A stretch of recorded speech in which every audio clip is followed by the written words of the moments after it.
My stepdaughter announced her absent father would walk her down the aisle at our Sunday dinner after cutting all 20 of my guests from the 250-person wedding I'd already paid $30,000 toward and removing my name from the announcements. So I stood up and resigned as host. That was 6 months ago. She still wears her unworn $8,000 wedding dress to sit outside the venue that gave away her date. My stepdaughter is getting married on August 3rd. Planning the wedding has taken over her and her mom's lives for the last 6 months. My stepdaughter finished college last December. I paid for her to go to college, though it was a state school. It still ran $40K. She does not have a job and has been living with us for the duration of her college career and since her graduation. I also bought her a car to return from school when she finished high school. From time to time, her deadbeat father would pop into her lie and she would fawn all over him. Although he has not contributed a cent to her education or paid any child support, though that is my girlfriend's fault. As child support was not part of the settlement, she still loves him and wants him in her life. He stays long enough to break her heart by skipping town and breaking some promise that he made her. The wedding venue holds 250 people max. I gave them a list of 20 people I wanted invited,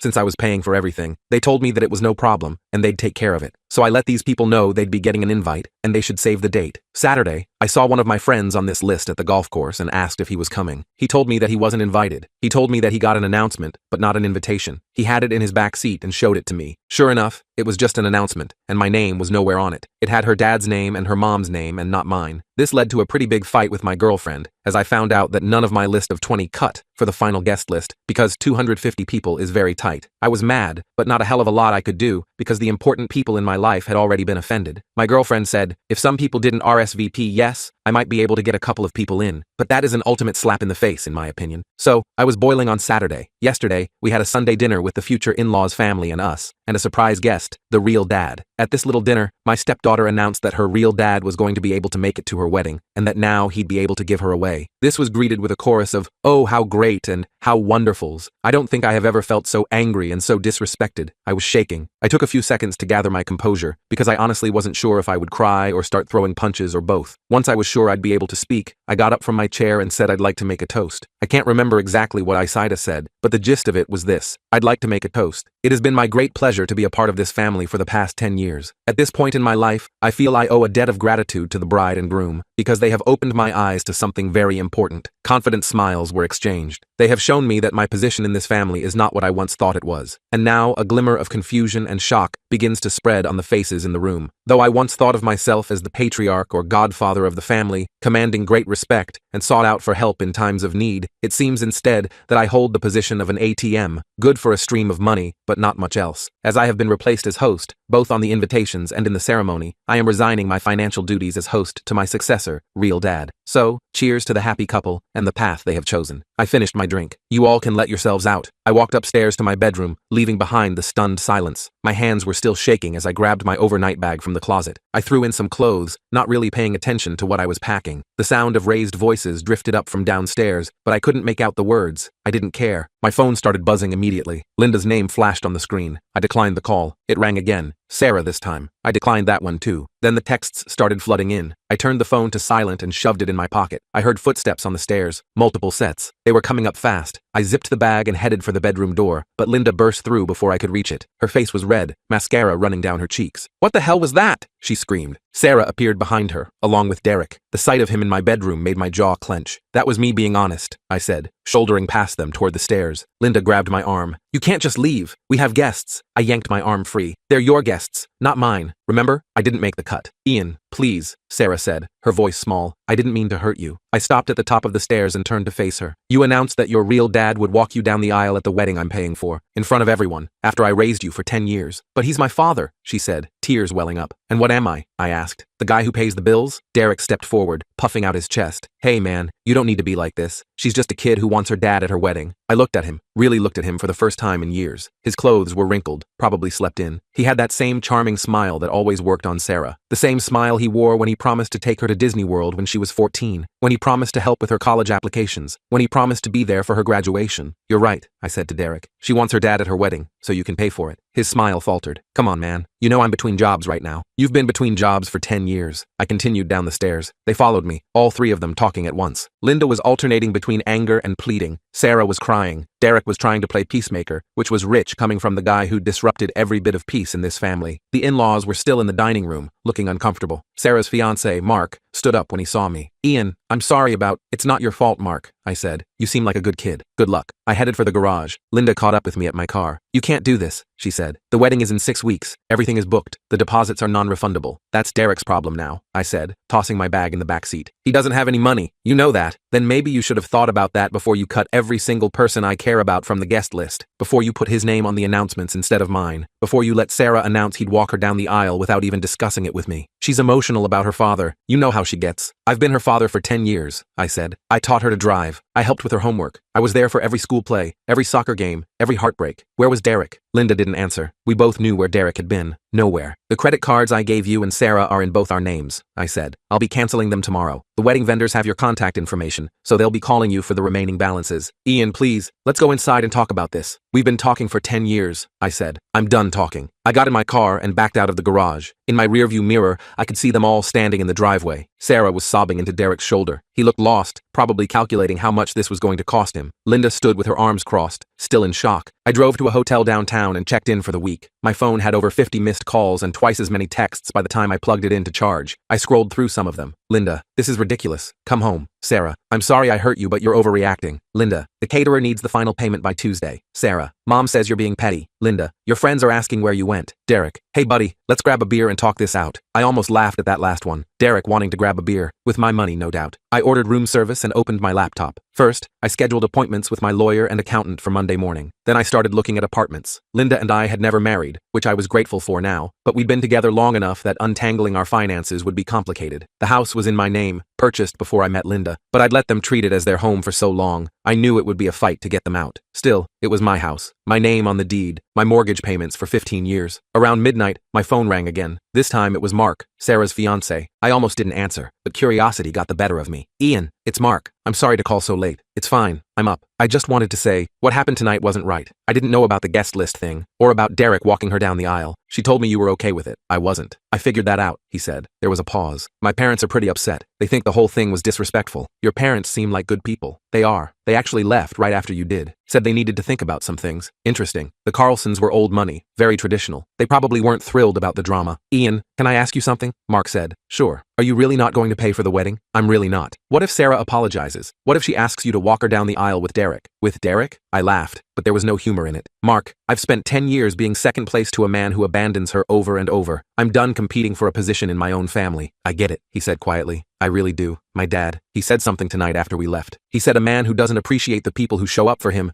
doesn't deserve them. Your dad's a smart man." "Yeah, listen, I should go. Sarah's pretty upset." I imagine she is. First time in her life someone's told her no and meant it. Monday morning came quickly. I met with my lawyer first. Since Linda and I weren't married, I had more options than I'd thought. The house was mine, the cars I'd bought were in my name, and most of the bank accounts were individual, not joint. We'd only combined finances for household expenses. "You'll need to give them 30 days notice to vacate," my lawyer said. "It's standard for tenants. They're not paying rent. Doesn't matter. They've established residency. But after 30 days, if they don't leave voluntarily, we can start eviction proceedings." I nodded. "Draw up the notice." Next was my accountant. That meeting was less encouraging. I'd been hemorrhaging money for years without really noticing. Private school for Sarah when she was younger. The car, college tuition, living expenses. The wedding preparations had already cost me $30,000, with another $40 expected before the big day. "You're not broke," my accountant said, "but you've been living like you have 2 incomes when you only have 1. If you separate households, you'll need to adjust your spending." "That won't be a problem," I said. "I'll be adjusting a lot of things." I found an apartment that afternoon. Nothing fancy, but it was mine. 2 bedrooms, nice view, walking distance to my office. The lease started in 2 weeks, which would give me time to sort through what I wanted to take from the house. By Tuesday, the calls had shifted from angry to desperate. Linda left a voicemail saying the venue wanted their payment. Sarah texted that the florist was threatening to cancel. I didn't respond to any of it. Wednesday, Derek called again. "Ian, buddy, this is getting out of hand. Sarah's a mess. Linda's freaking out. Just come home and we'll work this out." I almost didn't call back, but something made me dial his number. Derek. "Ian, hey man, thanks for calling back. Listen." "No, you listen," I said. "I'm done. Done paying for your daughter while you play daddy when it's convenient. Done watching her heart break every time you disappear. Done pretending we're one big happy family. That's not fair, man. I've been trying." "Trying? When? When you missed her high school graduation because you were in Vegas? When you promised to help her move into college but never showed? When you said you'd contribute to her education but never sent a dime? I've had some tough breaks. For 10 years? You've had tough breaks for 10 years? He was quiet for a moment. Look, I know I haven't been perfect. Perfect? Derek, you haven't been present. There's a difference. So what? You're going to punish Sarah because you're mad at me? I'm not punishing anyone. I'm just done subsidizing your relationship with your daughter. You want to walk her down the aisle? Great. You can pay for the aisle too. You know I can't afford that. Then maybe you should have thought about that before you agreed to play father of the bride. I hung up. Thursday brought a new development. Mark called again, this time with news. My parents are reconsidering their financial contribution to the wedding, he said. They're not comfortable with how your family treated you. Mark, that's between you and your parents. And Sarah. I know. I just thought you should know. They really respect you, Ian. My dad said any man who'd raise another man's child for 10 years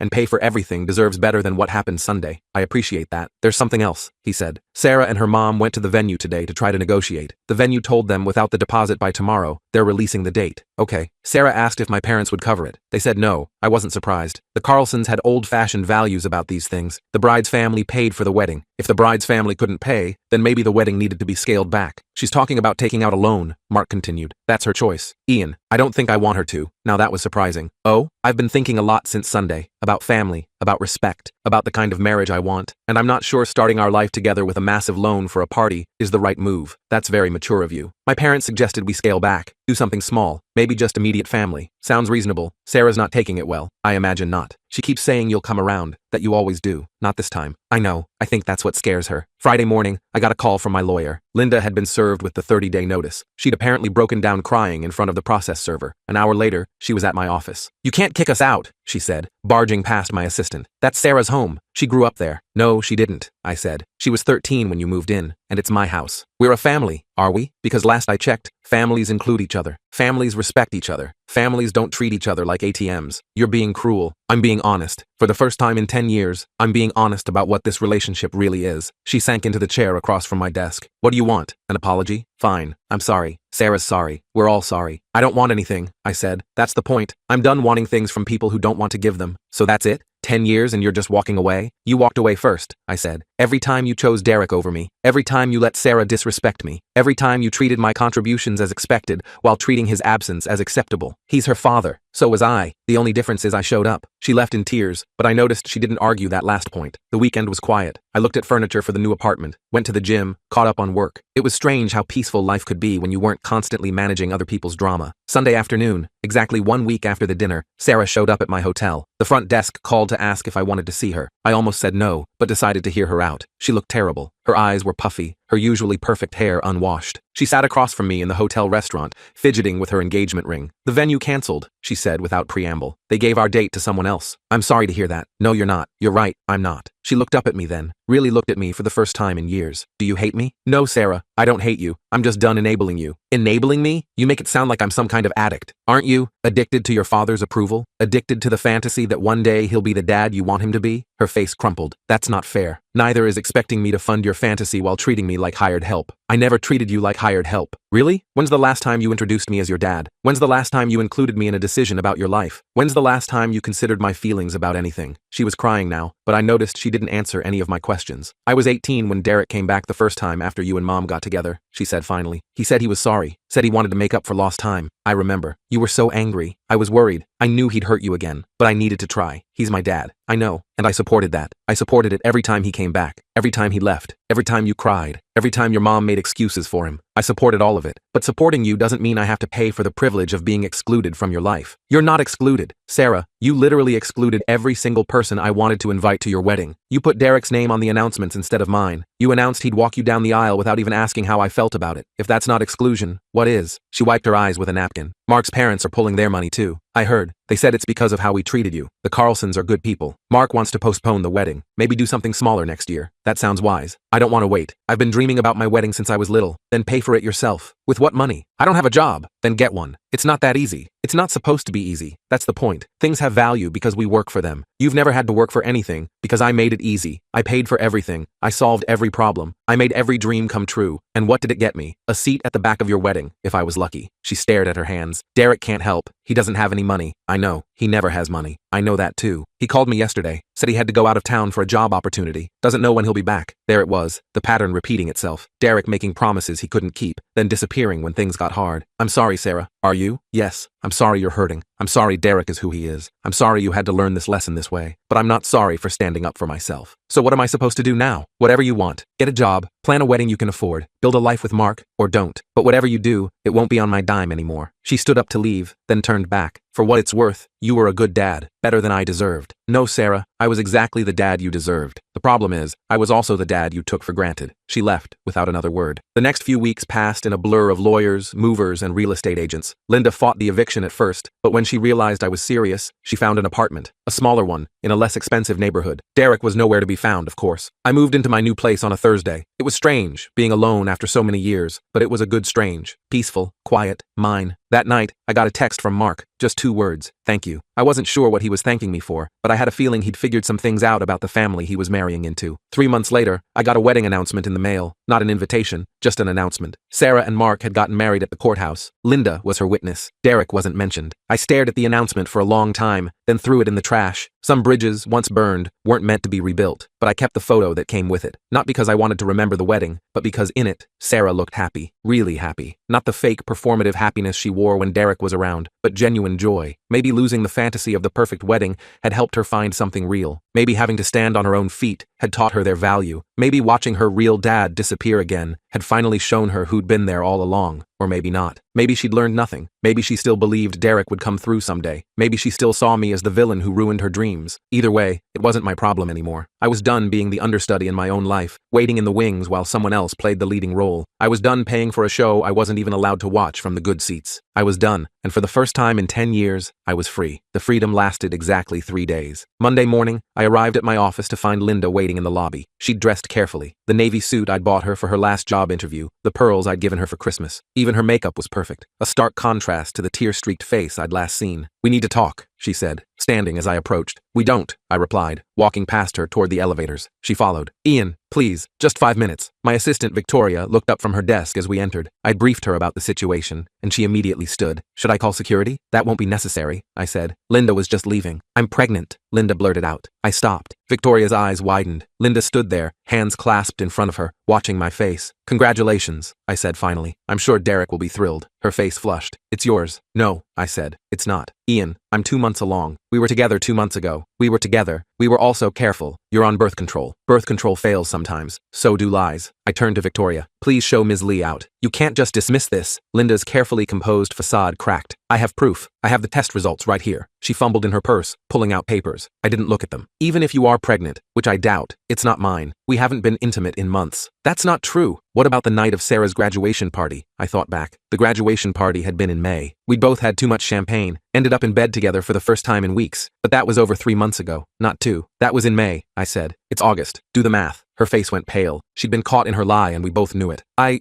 might have been wrong about the dates. Get out, I said, and don't come back. Any further communication goes through my lawyer. She left, but I knew this wasn't over. Linda didn't give up easily, especially when money was involved. That afternoon, my lawyer called. She's claiming you've been hiding assets. Says you have offshore accounts, unreported income. She wants a full financial disclosure. She's fishing, I said. She knows I've cut her off and she's desperate. I know, but she's also claiming common law marriage. Says you've been presenting yourselves as married for 10 years. We've never filed joint taxes, never had a ceremony. I've never introduced her as my wife. I know, it won't hold up, but she can make things difficult, expensive. Let her try. Tuesday brought a new surprise. I got a call from my bank about suspicious activity on one of my business accounts. Someone had tried to wire $50,000 to an account in Derek's name. We flagged it as potential fraud, the manager said. The authorization looked legitimate, but the amount was unusual. It's fraud, I confirmed. Lock down all my accounts. I'll be there in 20 minutes. It turned out Linda still had copies of old authorization forms from when she'd helped with my business bookkeeping years ago. She tried to forge my signature on a wire transfer. The bank had security footage of her at the branch. Do you want to press charges? The manager asked. I thought about it. Part of me wanted to say yes, but I knew it would complicate things. Not yet, but document everything. Wednesday, Sarah called. Her number had been blocked, but she'd borrowed Mark's phone. Mom's losing it, she said without preamble. She tried to break into the house yesterday. The neighbors called the police. That's not my problem. Ian, please. She's talking crazy, saying you owe her for 10 years of her life, saying she'll make you pay. Sarah, your mother is a grown woman. Her choices are her own. She's been calling Derek nonstop, begging him to come back. He won't answer. Of course he wouldn't. Derek always disappeared when things got complicated. She needs help, Sarah continued. Maybe therapy or, then help her, I said. You're her daughter. That's your job now. I don't know how. I've never had to. You always handled everything. And look where that got me. I know you're angry. I'm not angry, Sarah. I'm done. There's a difference. I hung up.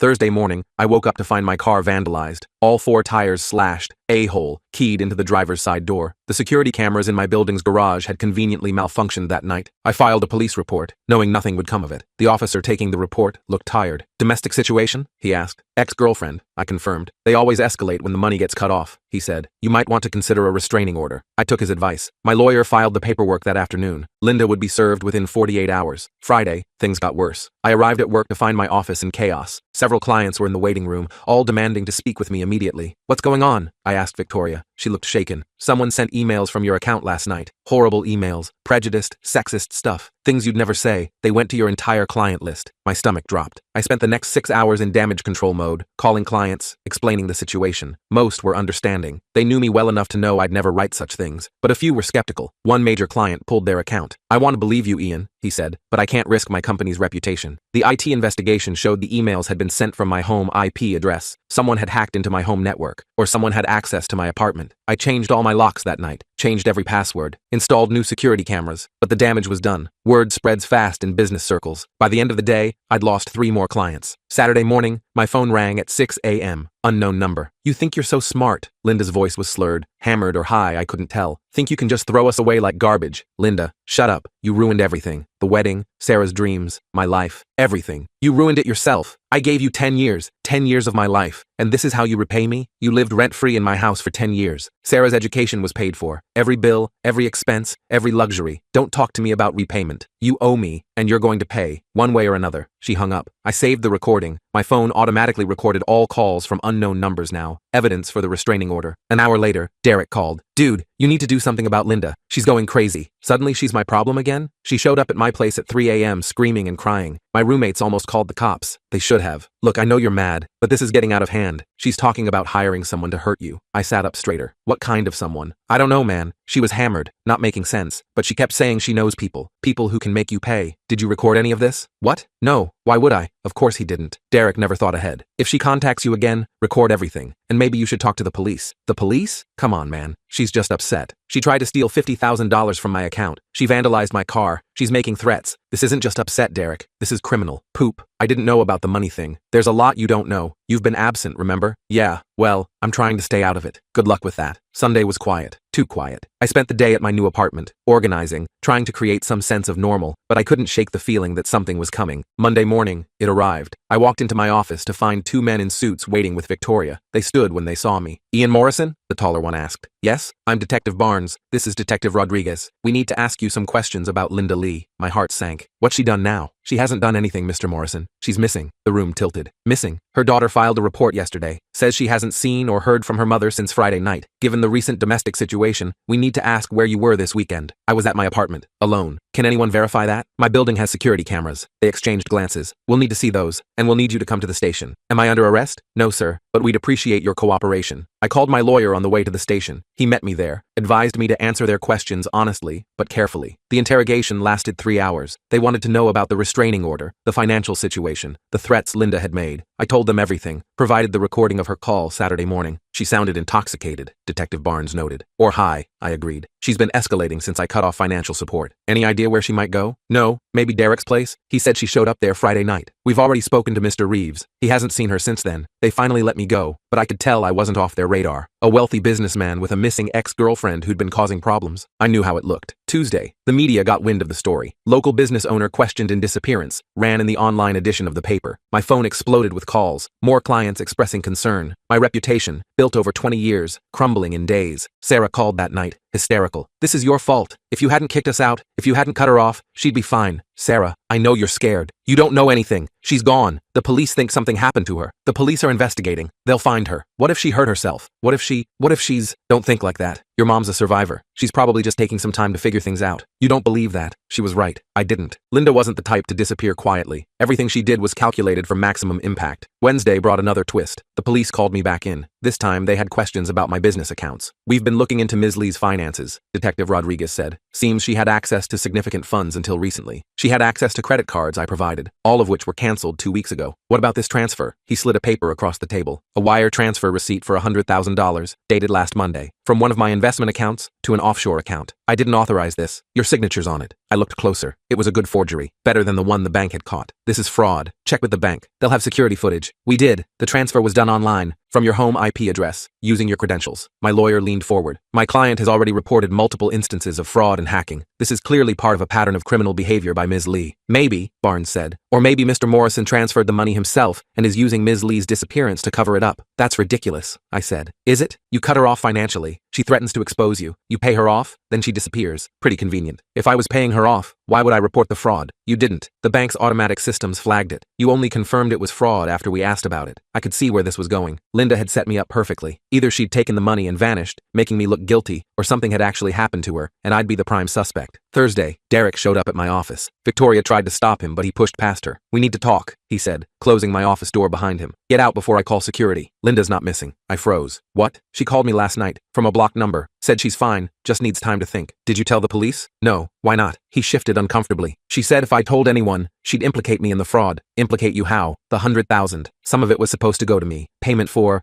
helping her. Helping her what? Frame you. There it was. The confession I needed. I reached for my phone to start recording, but Derek was faster. He grabbed it from my hand. No recordings. I'm not stupid. You're sitting in my office confessing to fraud. I'd say that's pretty stupid. I didn't go through with it. When she started talking about the pregnancy lie, the hacking, I backed out. But she'd already transferred the money. So where is she? I don't know. She wouldn't say. Just said she's got enough to start over somewhere else. And you believed her? Why would she lie? I laughed. Actually laughed. Are you serious? This is Linda we're talking about. She lies like she breathes. She sounded different, calm, like she'd already won. Because she has. She's got 100,000 of my money and I'm under investigation for her disappearance. Derek ran his hands through his hair. This is so messed up. I just wanted to walk Sarah down the aisle. I didn't sign up for this. No, you just signed up to take credit for raising her while I paid for everything. That's not, he sighed. Yeah, okay, that's fair. Get out, I said. And if you have any sense, you'll go to the police. Tell them everything. I can't. She'll destroy me. She's already destroying me. At least if you come forward, you might get immunity. He left, without another word. I immediately called my lawyer, told him everything. He advised me not to go to the police yet. It would look like I was making up stories to deflect suspicion. Friday morning, the police arrested me. They'd found blood in the trunk of my car. Linda's blood. Not much, but enough. They'd also found a witness who claimed to have seen me arguing with Linda in the parking garage of her new apartment building on Friday night. I wasn't there, I insisted. Check my building security footage. We did, Barnes said. You left at 7:47 p.m., returned at 11:23 p.m. Plenty of time to drive to Ms. Lee's apartment. I went to dinner, alone. The restaurant will have cameras. Which restaurant? I gave them the name. They'd check, of course, but I'd paid cash, eaten at the bar. Would anyone remember me? My lawyer got me released on bail, but the damage was escalating. The arrest made the evening news. My remaining clients fled like rats from a sinking ship. 20 years of building my business, gone in a week. Saturday, I hired a private investigator. If the police wouldn't look for Linda properly, I'd find her myself. She's smart, the PI, a former cop named Mitchell, said after reviewing everything. This wasn't spontaneous. She's been planning this. For how long? Based on the sophistication? Months? Maybe longer? The pregnancy story was probably plan A. When that failed, she moved to plan B, which was destroy you and disappear with as much money as possible. So she's alive? Oh, definitely. This is too well orchestrated. The blood in your car? Probably self-inflicted, just enough to implicate you. The witness? Paid off or mistaken. The money trail? Carefully designed to make you look guilty. Can you find her? Maybe, but it won't be cheap. And if she's smart, she's already out of the country. I told him to do whatever it took. Sunday brought Sarah back to my door. She looked worse than before. Thin, hollow-eyed, aged 10 years in 2 weeks. I know Mom's alive, she said without preamble. How? She used my credit card yesterday, the one you canceled. It was declined, but the charge showed up on my banking app. A hotel in Miami. My pulse quickened. Did you tell the police? No. Why not? Because I think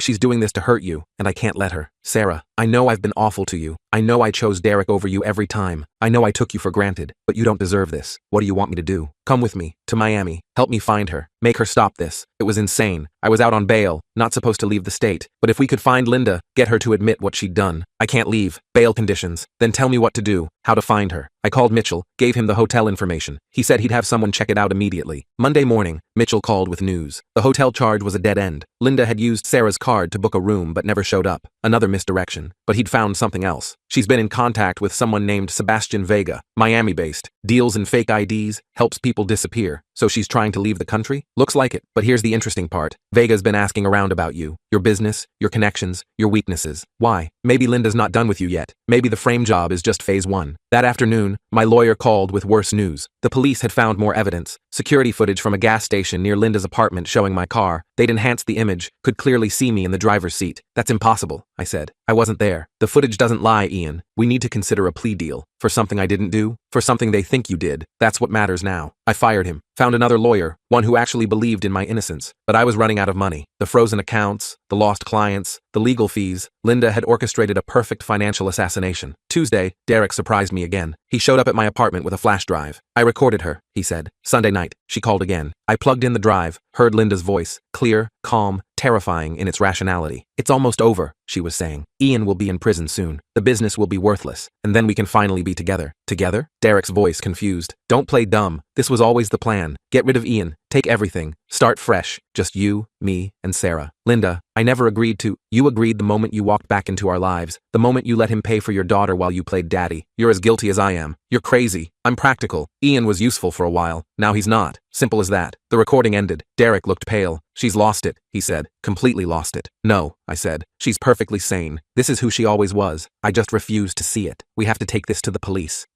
I'm not letting her destroy you. Or Sarah. Whatever else I am, I'm still Sarah's father. It was the first responsible thing I'd heard him say in 10 years. Wednesday, we went to the police together. Derek told them everything. The fraud, the threats, the recording. They listened, took notes, said they'd investigate, but I could see the skepticism in their eyes. A convenient recording appearing just when I needed it most? From the deadbeat dad who'd already admitted to considering fraud? It looked like another desperate attempt to deflect blame. Thursday, everything accelerated. The police executed a search warrant on my apartment. They found Linda's jewelry in my closet, pieces I'd never seen before, reported stolen from her apartment after she disappeared. Someone planted those, I insisted. Who has access to your apartment? Barnes asked. Only 3 people had keys. Me, the building super, and the cleaning service. But Linda had lived with me for years. She could have made copies. They arrested me again. This time, bail was denied. The judge deemed me a flight risk given my resources and the new evidence. I spent Thursday night in jail, my mind racing. Linda had played this perfectly. Even with Derek's recording, I looked guilty. The blood, the jewelry, the money, it all pointed to me. Friday morning, my new lawyer visited with unexpected news. Sarah found something, he said, in her mother's things, a storage unit key. And? The unit's full of documents, plans, schedules, copies of your passwords, and something else. A sewer slide note. My blood ran cold. What? Dated for next week, blaming you for driving her to it. She was planning to fake her death, make it look like you unalived her, but she moved too fast. The arrest happened before she could plant the note. Exactly. And there's more. She had tickets booked. Miami to Costa Rica, under a fake name. Can we prove it's her? The ID photos are in the unit. It's definitely her. Finally, real evidence. My lawyer rushed to present it to the prosecutors. By Friday afternoon, the charges were dropped, and I was released. But Linda was still missing. Saturday, Mitchell called with a lead. Vega's been spotted at a marina. Word is he's helping someone leave the country tonight. Boat to Cuba. It's her. Probably. Want me to call the cops? No, I want to see her. One last time. That's a bad idea. I don't care. I drove to the marina that night, found Vega's boat easily enough. A sleek speedboat designed for exactly this kind of midnight run. And there she was, Linda, standing on the dock, a single suitcase beside her. She'd dyed her hair,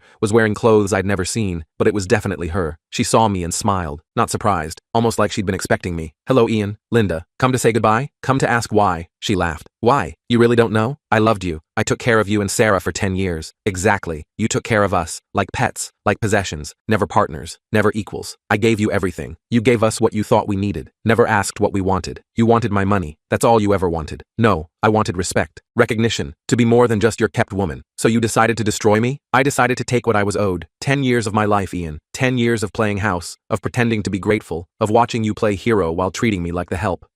You introduced me as your girlfriend, never your partner, never your equal, just your girlfriend. Like I was temporary, replaceable. We weren't married, because you never asked. 10 years and you never even proposed. You could have asked. And begged for the privilege? No thanks. Vega appeared on the boat deck. We need to go. Linda picked up her suitcase. Goodbye, Ian. Enjoy what's left of your life. The police know about the boat. They'll stop you. She smiled. No, they won't, because you're not going to tell them. Why wouldn't I? Because if you do, I'll make sure Sarah knows the truth. About her college fund. About where the money really came from. I froze. What are you talking about? The embezzlement, Ian. From your clients. Oh, you hid it well. Moved it around. Made it look legitimate. But I kept records. Everything's in a safety deposit box. If I don't check in every month, it all goes to the FBI. You're lying. Am I? Can you risk it? She was bluffing. Had to be. I'd never stolen from clients. But looking at her face, that calm certainty, I wondered what else she'd fabricated. What other evidence she'd planted. Goodbye, Ian, she said again, stepping onto the boat. I stood there, watching as they pulled away from the dock. Watched until the boat disappeared into the darkness. I could have called the police, could have tried to stop her, but I didn't. Because maybe she was right. Maybe I had treated her like a possession. Maybe I had been so focused on being the provider, the hero, that I'd forgotten to be a partner. Or maybe she was just a master manipulator who'd played the long game and won. Either way, she was gone. I drove home in silence, found Sarah waiting in my apartment lobby. Did you find her? She asked. No, I lied. She's gone. Sarah started crying. I held her, this girl I'd raised but never really known. We stood there for a long time, 2 people Linda had left behind, trying to figure out what came next. Sunday morning, the police called. A boat matching Vega's description had been found drifting empty off the coast. No sign of passengers. Coast Guard was searching, but in those waters, at night, I hung up, numb. Had something gone wrong? Or was this another part of Linda's plan? My phone buzzed. A text from an unknown number. Just 3 words. Check your mail. I went to my mailbox, found a single envelope. No return address. Inside, a photo of Linda on a beach somewhere, smiling at the camera. On the back, she'd written, "Thanks for the 100,000. Consider us even." So she was alive. The empty boat was just another misdirection. Vega probably had a second boat waiting, or a pickup point somewhere. I should have been angry. Should have felt betrayed, used, manipulated. Instead, I felt free. Linda was gone. Really gone. The charges had been dropped. My reputation was damaged but not destroyed. I could rebuild. I looked at the photo one more time, then tore it up. Let the pieces fall into the trash. It was over. I tore up the photo, but the pieces hadn't even hit the trash when my phone rang. "Mitchell, we've got a problem," he said. "The cops just raided Vega's office. Found documents with your name all over them." My stomach dropped. What kind of documents? Forged contracts, fake invoices, backdated emails, all designed to make it look like you've been laundering money through his operation for years. I sank onto my couch. Linda's final move. She wasn't just disappearing, she was ensuring I'd spend the rest of my life fighting criminal charges. How bad is it? Bad. They're building a RICO case. If this sticks, you're looking at 20 years minimum. I hung up and immediately called my lawyer. He confirmed Mitchell's assessment. The evidence was sophisticated, comprehensive. Without Linda to testify it was fake, I was in serious trouble. Tuesday morning, the FBI showed up at my apartment. Different agents, same questions. They'd connected the dots between Vega's operation and my business accounts. The 100,000 Linda stole was now being characterized as payment for money laundering services. "We know you've been working with Sebastian Vega for at least 3 years, the lead agent said, sliding photos across the table. Surveillance shots of me at locations I'd never been, meetings I'd never attended. Good forgeries, but forgeries nonetheless. "Those are fake," I said. "That's what they all say." My lawyer intervened. "My client has been the victim of an elaborate frame-up by his ex-girlfriend. We have evidence." "Your client's ex-girlfriend is presumed dead," the agent interrupted. Convenient how she can't contradict his story. "They had me in custody for 12 hours before my lawyer got me released, but I could see the writing on the wall. Linda had won. Even from wherever she was hiding, she'd ensured my destruction." Wednesday, Sarah came to see me. She looked different, harder somehow. The naive girl who'd wanted her fantasy wedding was gone. "I know where Mom is," she said. I sat up straighter. "What?" "She's been contacting me, through encrypted apps. She thinks I'm on her side." "Are you?" Sarah's laugh was bitter. "She destroyed my life. Mark left me. His parents think I was in on the whole thing. I lost my job at the nonprofit before I even started because of the scandal. So no, I'm not on her side." "What does she want?" "She's been coaching me, telling me what to say to the police, how to make you look guilty. She says if I help her, she'll send me money once you're in prison. And I've been recording everything." My heart skipped. "Sarah, I know I owe you nothing after how I treated you, but this, what she's doing, it's evil, and I can't be part of it." She handed me a flash drive. Everything's on there. Her real location, the boat switch, how she faked the evidence, even details about where the money went. "Why are you doing this?" "Because for the first time in my life, I see her clearly, and I see you clearly too. You weren't perfect, but you tried. You showed up. That's more than either of my biological parents ever did." I took the drive, but I knew it might not be enough. "The FBI thinks she's dead. They won't believe, then we make them believe," Sarah said. "I'm supposed to video call her tomorrow. You can trace it, right? Find her exact location?" It was dangerous. If Linda suspected anything, she'd disappear completely, but it was our only shot. Thursday, we set the trap. Mitchell had brought in a tech specialist who could trace the call in real time. Sarah sat at my dining table, laptop open, while we waited in the next room. The call came at exactly 3 p.m. Linda appeared on screen, tanned and relaxed. Behind her, a window showed palm trees and ocean. "Hello, sweetheart," she said. "How are you holding up?" "It's hard," Sarah said, playing her part. "The police keep asking questions. Just stick to what I told you. Ian was abusive, controlling. You were scared of him. I was scared of him. That's why I had to disappear. But what if they find out you're alive?" Linda laughed. "They won't. I'm very good at disappearing. Your father taught me that." "Derek?" "No, sweetie. Your real father. The one before Derek." Sarah's face went pale. This was new information, even to her. Linda continued, oblivious to her daughter's shock. "He was a con artist. Best I ever met. Taught me everything. How to forge documents, create false identities, move money without traces. Too bad he got greedy and tried to con the wrong people. What happened to him? Let's just say he's not around anymore, but his lessons live on." Linda leaned closer to the camera. "Now, about Ian. The FBI should be building their case. Have they arrested him again? Not yet. They will. The evidence I planted is perfect. Even that stupid Derek couldn't mess it up, though he tried." "Is Derek with you?" Linda's face hardened. "Derek was weak. He actually felt guilty about framing Ian. Can you believe that? After everything Ian put us through? What did you do to Derek?" "Nothing he didn't deserve. He knew too much. Started making demands. Wanted a bigger cut. So I had to simplify things." Sarah's hands were shaking now. "Mom, did you hurt Derek?" "Don't be dramatic. He's fine. Probably. The amount of substances I slipped him, he won't remember his own name for a week. By then, I'll be long gone." "Where are you going?" "Somewhere Ian's money will last a very long time. Did you know he had almost $500,000 in that investment account? He'd been skimming from his clients for years." "That's not true," Sarah said, forgetting her role. Linda's eyes narrowed. What? Nothing.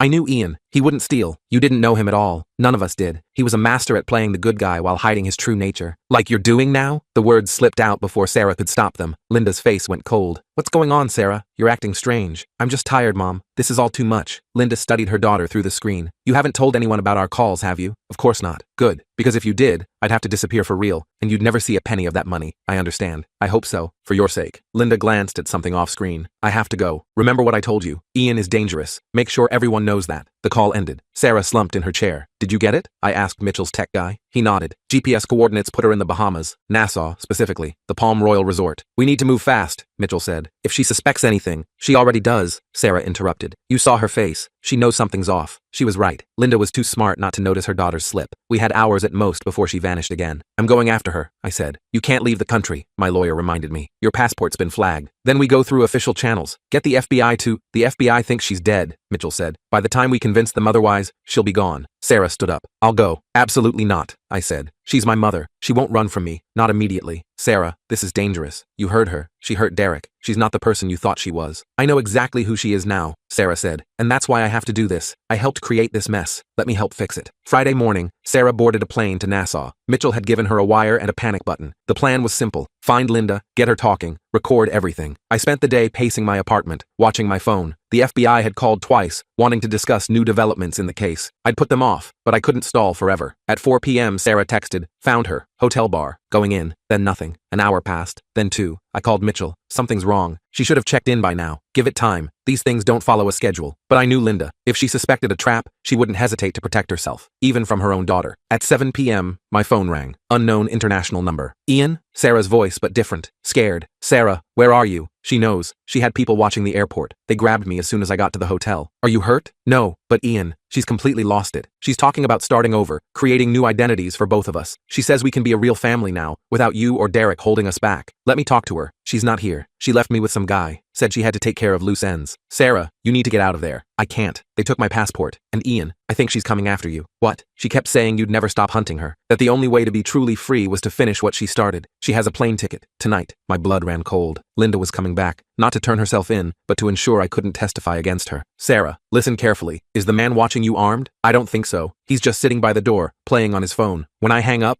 count to 30, then scream. Loud as you can. When he comes to check, hit him with something heavy and run. Get to the U.S. Embassy. Ian, do it now. I'll handle your mother. I hung up and immediately called 911. Told them my ex-girlfriend, who'd faked her death and framed me for unaliving, was on her way to unalive me. They thought I was crazy until I mentioned the FBI case. Then they took me very seriously. Within an hour, my apartment was full of federal agents. They'd confirmed Linda had boarded a flight from Nassau to Miami under another fake identity. From there, she'd catch a connection to my city. We'll have agents waiting at the airport, the lead agent assured me. But I knew Linda. She wouldn't walk into an obvious trap. My phone buzzed. Sarah, I'm out. At Embassy. They're helping. One worry down, one to go. The agents wanted to move me to a safe house, but I refused. If Linda was coming for me, I wanted to face her. End this, once and for all. They compromised by turning my apartment into a fortress. Agents in the hallway, the stairwell, the parking garage. Surveillance on every entrance. We waited. Midnight came and went. Linda's flight had landed hours ago, but there was no sign of her. The agents were getting restless. Maybe she spotted the surveillance, one suggested. Went to ground. But I knew better. Linda was too invested in her plan to give up now. She was out there, watching, waiting for an opening. At 2 a.m., the fire alarm went off. The building's system showed a fire on the 3rd floor. Protocol demanded evacuation, but the lead agent hesitated. Could be a diversion, he said. Or there could be an actual fire, another argued. They decided to send 2 agents to check while the rest stayed with me. Classic mistake, dividing their forces. That's when the power went out. Emergency lighting kicked in, casting everything in an eerie red glow. The agents drew their weapons, forming a protective circle around me. She's here, I said. A smoke grenade rolled through the doorway, then another. Within seconds, the apartment was full of thick, choking smoke. The agents tried to maintain formation, but the smoke was too dense. I heard shouts, confusion, the sound of bodies colliding in the dark. Then I felt the knife at my throat. Hello, Ian, Linda whispered in my ear. Miss me? She dragged me backward, away from the chaos. The agents were shouting, trying to find us in the smoke, but Linda knew my apartment better than they did. She pulled me into the bedroom, slammed the door. Just you and me now, she said, the way it should have been. Linda, you don't have to do this. Yes, I do. You took everything from me. My home, my dignity, my daughter. Now I'm taking your life. I didn't take Sarah. You drove her away with your lies. She'll come back. Once you're gone, she'll understand. We'll start fresh, just the 2 of us. She's the one who led us to you, Linda. She She chose me over you. The knife pressed harder against my throat. You're lying. Check your phone. Check the embassy logs. Sarah's there right now, telling them everything. About the fraud, the fake death, Derek, everything. Linda's hand shook. For the first time since this all started,